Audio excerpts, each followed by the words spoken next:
All right, folks. Hey, in previous videos, I mentioned the two biggest surprises for me in retirement have one be the lack of focus on money, how little time I spend on it compared to previous, um, before I retired, and the health focus that I'm on. Okay. So people have asked questions, wanting to dive into the details. What am I doing specifically around health? This video is meant to be a part of that answer. I'm going to talk about nutrition. Nutrition has been a big part of my life since I've retired. One, I've always exercised. I've always ran. I enjoy running. I enjoy lifting weights. I have an elliptical. I'm one of those crazy people that likes to spend about an hour and a half pushing myself. And at the same time, I'm watching YouTube videos. Exercise has always been big. But one of the things I've learned is you can't out-exercise a bad diet. So the cornerstone of my health focus has been on food. Health is wealth, folks. It's no good retiring and hoping for a 30-year retirement if 25 of those years you're not going to be in good health. So your go-go years, which I say, take you to about 75, that's if you're lucky. So I'm trying to push that, maybe even push that to 80. Who wants a retirement where you just have to sit on the couch every day and go to the doctor's office 3 times a week, right? We all take our health for granted. Retirement is the time to get your game on, okay? Now, on my journey, I've documented 6 lessons learned really associated with diet. I revisit this list weekly. It's on my desktop, pull it up to stay motivated. I'm not gonna tell you how to eat, but I can tell you how I think about food and what's working for me, okay? That's what I'm going to share today. This is my journey. You may differ. Your body and personality is different than mine. But this works for me. Maybe, one or all 6 of these will work for you. First of all, my name is Joe. I retired 5 years ago. I was 54. I'm currently 59. I talk about all things retirement, my journey to help you on your journey with maybe a nugget or two that can be valuable, okay? So as background, I have selected the low-carb intermittent fasting diet. You can look that up. I'm not going to go extensively into that. It's great food that I like to eat, okay? I've tried low-fat diets years ago. I hated the food, hated how I felt. I hated life, okay? But low-carb, I've been on for 4 years now.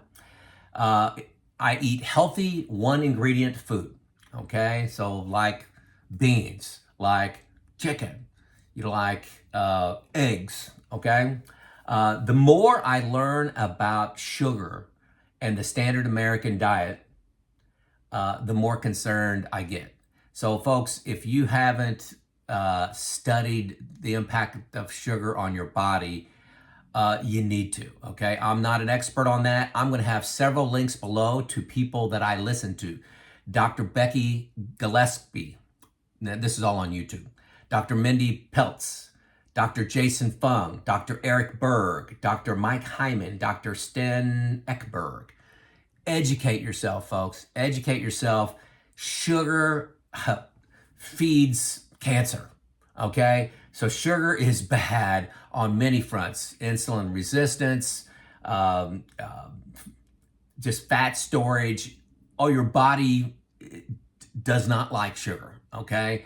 And that is in a vast majority of the products. My wife does most of the grocery shopping for us, and it's hard buying things like meat, like say bratwurst. I like bratwurst, without finding sugar as an additive in it. So anyway, educate yourself. A typical meal for me, just, kind of get you grounded is, I have for breakfast like 4 eggs. That's what I had today, about 10 a.m. And then for dinner, I may have ground beef. I may have some fish, may have chicken or steak, something like that. I like to grill, like to use my smoker too, you know that. And may have that with broccoli, cauliflower, or a salad. somewhere around 4 p.m. So I'm eating at 10 and at 4.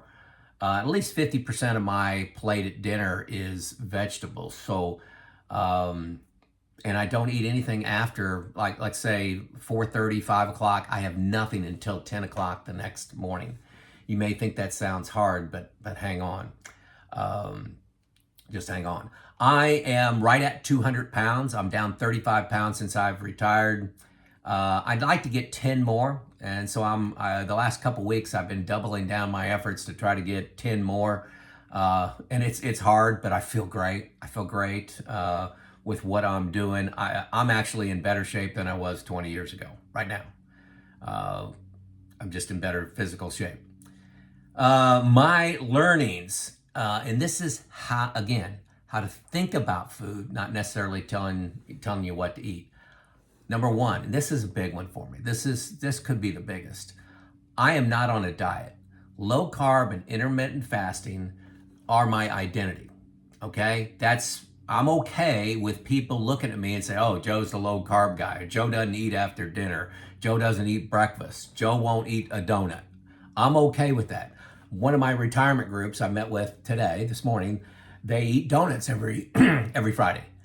I haven't got a donut in years with that group. So it is my identity. Think of a vegan. You know somebody that only eats vegetables, and you know that they're a vegan. That's their identity. My want for myself is my identity to be, I am a low carb, intermittent fasting, keto person, okay?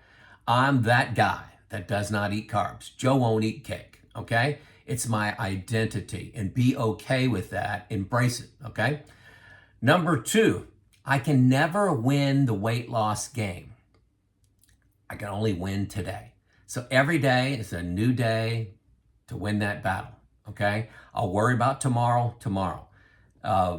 If you start thinking about depriving yourself of ice cream and cake for the next 25 years, you'll lose that battle. I look at, can I win today? Live in this day-tight compartment today, okay? Can I win today? Number three, I feel better, okay? My fitness, my body image, everything that's going on in my mind, I feel better about myself when I experience hunger pains throughout the day. And this may sound crazy to you, okay? I'm sure it sounds crazy to you. But my goal is to feel just a little bit hungry in the morning, let's say around 8, 9 o'clock. And then in the afternoon, let's say 2, 3 o'clock in the afternoon. And then in the evening, let's say 8, 9 p.m., okay? Those times I do feel hungry, okay? But that's better than the way I feel when I'm stuffed, when I eat too much.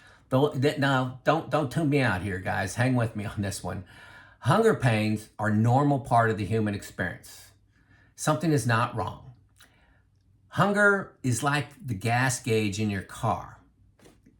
Gas gauge is half full.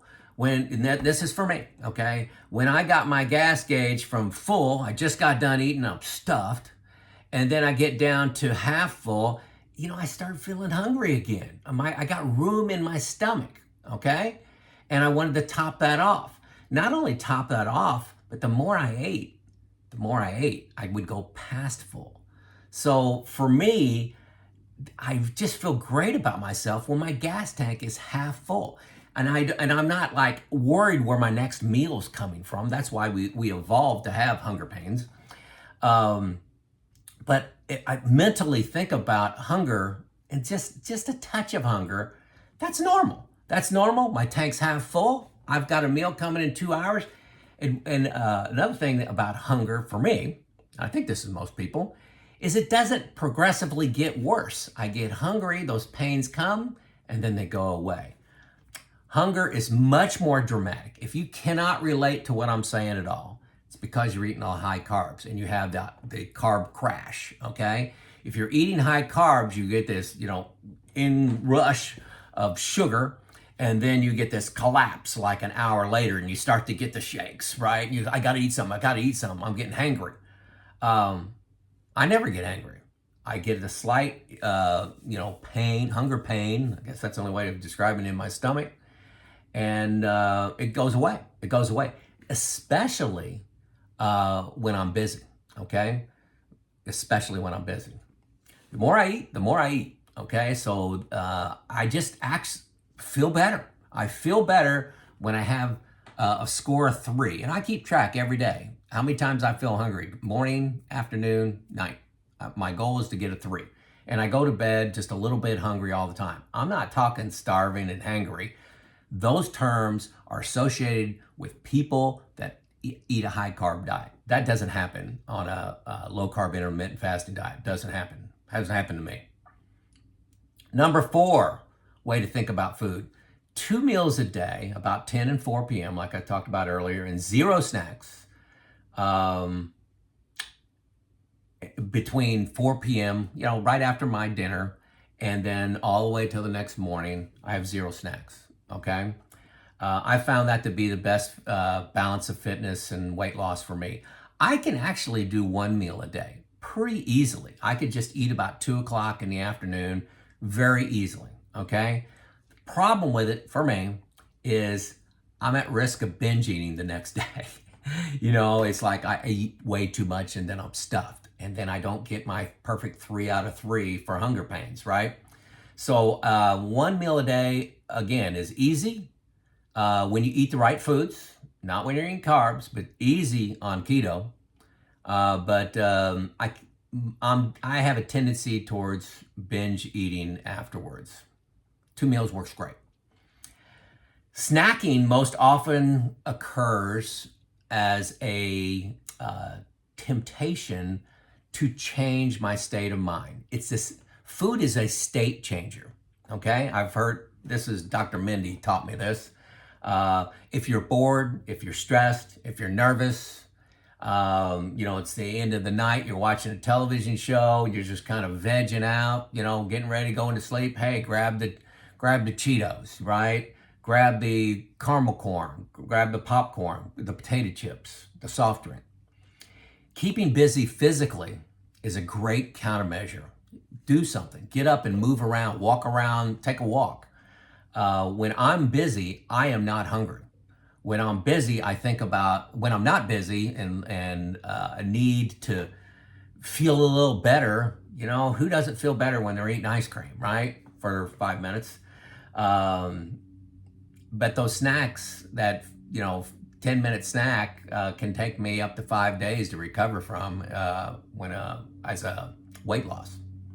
5 minutes of satisfaction is not worth 7 days of regret. Okay, so think about what's happening to you and me when you're snacking. It's a state changer. It's an instant way to feel better for a short term. Okay, that was number 5. Number 6, I've got an experiment going on right now. I'm just about 2 weeks without soft drinks. I've only drinking water for the last 2 weeks. Water. And it's been great. It's been great. Right now, I do not miss soft drinks at all. I would drink, 3, maybe 4 in a day. Diet Mountain Dew was my nemesis. Fresca was my evening drink. I would say that I'm a very noticeable increase in alertness. I don't have some highs and lows. I'm not tired. Anyway, I sip water a lot. I constantly have a bottle of water somewhere around that I'm sipping on, and it actually helps with the hunger too. Sometimes you're not hungry, you're just thirsty. And if a hunger pain comes along in the afternoon, I may say, hey, I'm a little thirsty right now, and down a thing of water and move on, and then eat my 4 o'clock meal. I cannot say I miss soft drinks at all. It's been an interesting study, and if you look at the ingredients on soft drinks, you're drinking poison, and I've known that, but I was doing keto, intermittent fasting. My one vice was soft drinks, and I've decided to cut that out, and more to come on that experiment. So These are 6 things that I look at and get me motivation to control my health from a nutrition standpoint, okay? From a nutrition. I'll keep you posted on how I'm doing. I think you guys can hold me accountable. The comments, you guys are, you're really blunt in the comments, but a little bit later, I'm going to make a video on my exercise routine, weightlifting routine. A lot of people have been asking me about that. It's kind of unique. I do it at home. I have a 45-pound kettlebell, okay? And that's my only tool that I use, only device, only piece of equipment I use for weights is a kettlebell. And I've been doing that for several years and love that. So there you go, my 6 lessons of how do I think about food and nutrition. Hopefully one of those resonated with you. Let me know in the comments. It's Joe out.